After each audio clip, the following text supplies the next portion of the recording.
Baik, Assalamualaikum warahmatullahi wabarakatuh. Perkenalkan, nama saya Muhammad Tegar Reza Pamungkas dengan NIM 2011-20133. Saya dari jurusan HTN kelas D, Fakultas Syariah. Tujuan dari pembuatan video ini adalah untuk memenuhi tugas UAS mata kuliah Hukum Pidana, di mana saya akan menjelaskan 5 dari 8 materi yang sudah tertera dan atau sudah disediakan oleh dosen. Baik, langsung aja kita mulai. Di sini pertama saya akan menjelaskan tentang macam-macam hukum pidana. Dimulai dari hukum pidana material, formil, umum, dan khusus. Yang pertama itu adalah hukum pidana material. Hukum pidana material adalah hukum yang membuat tindakan pidana, di mana di sini termuat rumusan perbuatan pidana dan memuat syarat atau aturan untuk pelaku pidana. Sumber hukum pidana material ini ialah yang menentukan isi peraturan hukum yang sifatnya mengikat orang. Nah, dikatakan mengikat karena aturan ini berasal dari pendapat umum, hukum masyarakat, kondisi lingkungan, sosiologi, ekonomi, moral, politik, dan lain-lainnya. Nah, selanjutnya saya akan menjelaskan tentang hukum pidana formil. Nah, hukum pidana formil ini adalah hukum yang digunakan sebagai dasar penegak hukum. Sederhananya, hukum pidana formil mengatur bagaimana negara menyikapi alat perlengkapan untuk melakukan kewajiban untuk menyidik, menjatuhkan, menuntut, dan melaksanakan pidana. Jadi ya mungkin agak sedikit berkaitan antara hukum pidana material dan formil ini ya. Selanjutnya saya akan menjelaskan tentang hukum pidana umum. Hukum pidana umum merupakan hukum yang berlaku untuk semua penduduk dan warga negara Indonesia tanpa pengecualian. Dan dalam hal kasusnya, hukum pidana hukum ini biasanya terjadi dalam kehidupan sehari-hari. Nah, hukum pidana ini adalah hukum pidana yang perundang-undangannya terdapat dalam KUHP atau tertulis dalam KUHP. Nah, selanjutnya hukum pidana khusus. Hukum pidana khusus ini hukum yang diperuntukkan orang-orang tertentu, khususnya untuk para sanksi pidana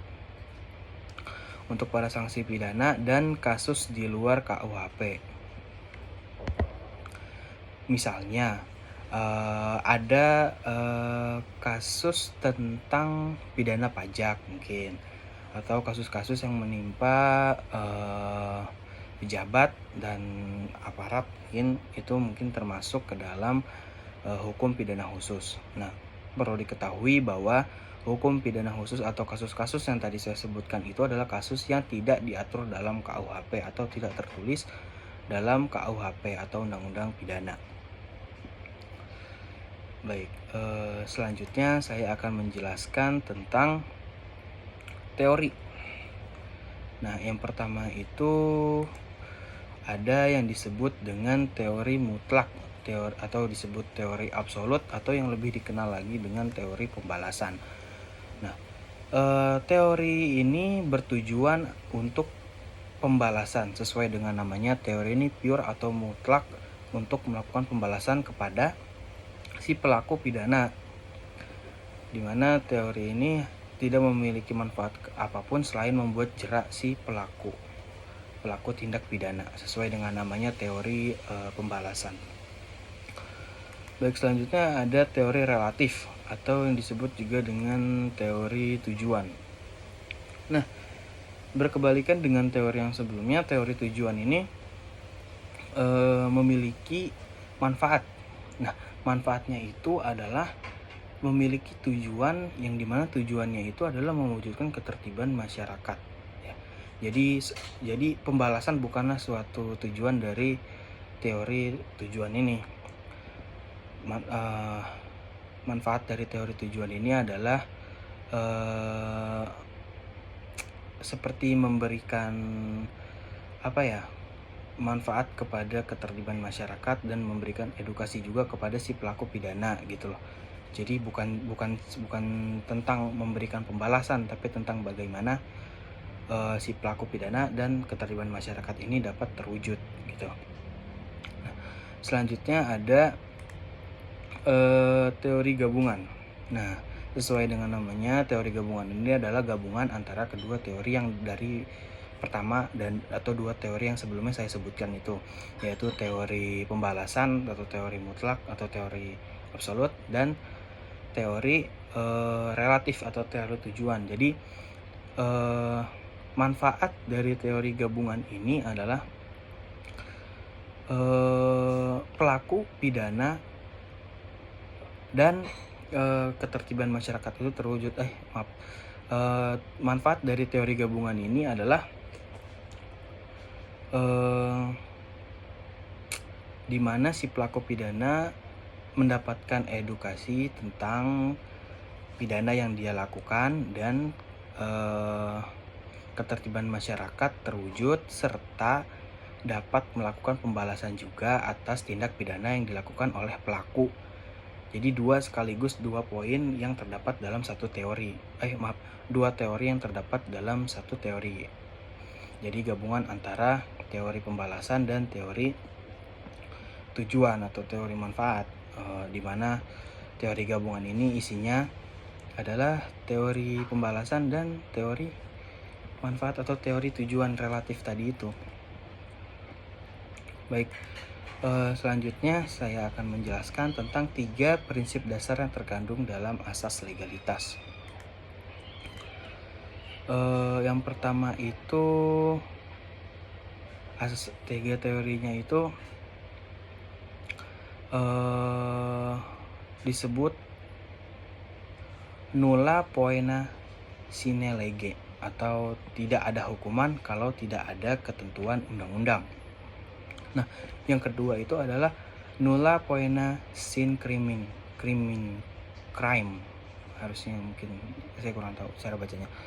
Yang artinya tidak ada hukuman kalau tidak ada perbuatan pidana. Dan yang terakhir adalah nullum crime sine poena legali. Tidak ada perbuatan pidana kalau tidak ada hukuman berdasarkan undang-undang. Itu adalah 3 prinsip dasar dalam asas legalitas. Nah, selanjutnya saya akan menjelaskan tentang apa itu asas teritorial, asas personal, dan asas perlindungan. Asas universal juga.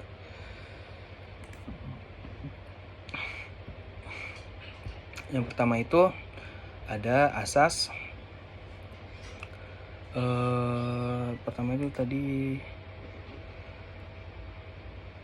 asas teritorial, personal, perlindungan, dan universal. Pertama, asas teritorial. Nah, asas teritorial atau wilayah merupakan asas yang menegaskan bahwa dasar hukum pidana berlaku didasarkan tempat atau teritori di mana tindak pidana itu terjadi, atau ya, jadi hukumnya itu berdasarkan wilayah di mana tindak pidana itu terjadi, sesuai dengan namanya, asas teritorial. Yang kedua itu ada asas nasional aktif, atau yang disebut dengan asas personalitas atau asas personal. Nah, asas personal ini mungkin untuk memberlakukan hukum pidana berdasarkan kewarganegaraannya atau berdasarkan nasionalitas seseorang. Mungkin tentang misalnya tindak pidana terjadi di negara mana, tapi ternyata tindak pidana terjadi di negara A, ternyata si pelaku ini adalah dari negara B gitu kan. Jadi berdasarkan nasionalitas seseorang itu tersebut. Nah, yang ketiga ada asas perlindungan atau asas nasional aktif. Asas nasional pasif,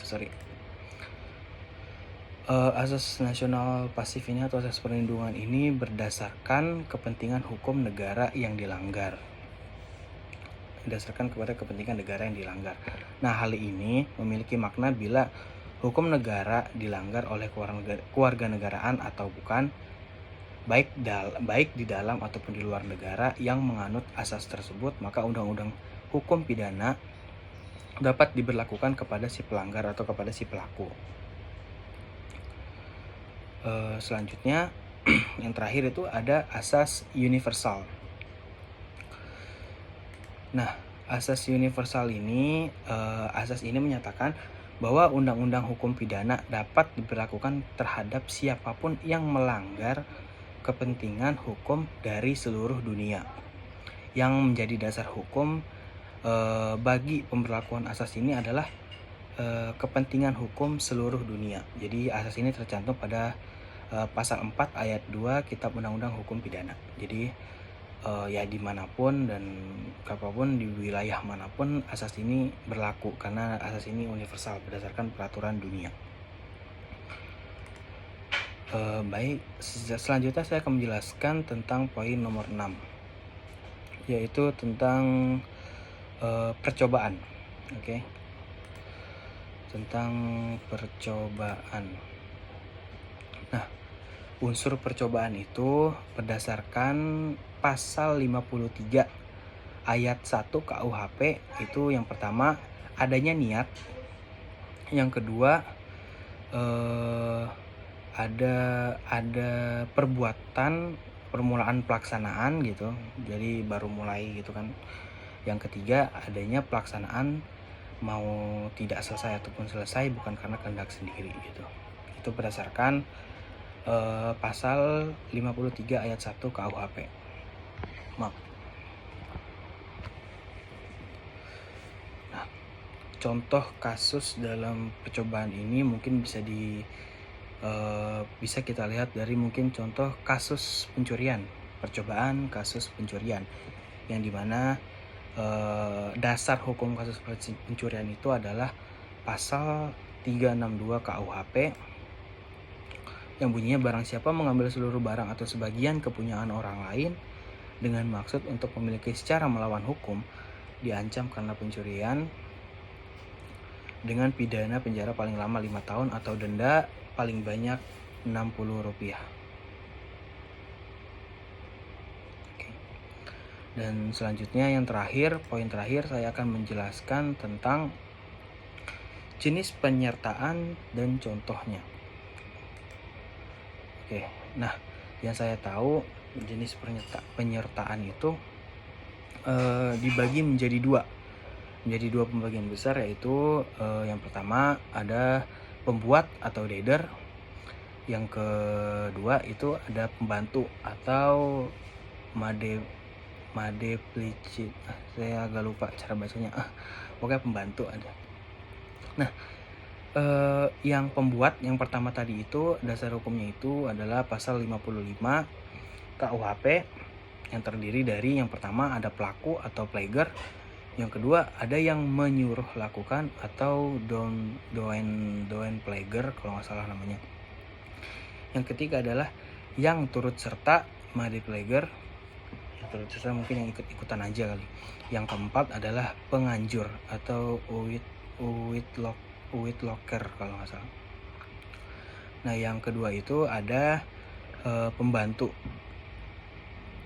Yang pembantu itu berdasarkan pasal 56 KUHP yang terdiri dari yang pertama pembantu pada saat kejahatan dilakukan, dan yang kedua adalah pembantu sebelum kejahatan dilakukan. Mungkin pembantu sebelum kejahatan dilakukan ini adalah orang-orang yang mungkin membuat rencana atau menentukan target dan menyiapkan alat-alat untuk melakukan tindak pidana atau kejahatan tersebut.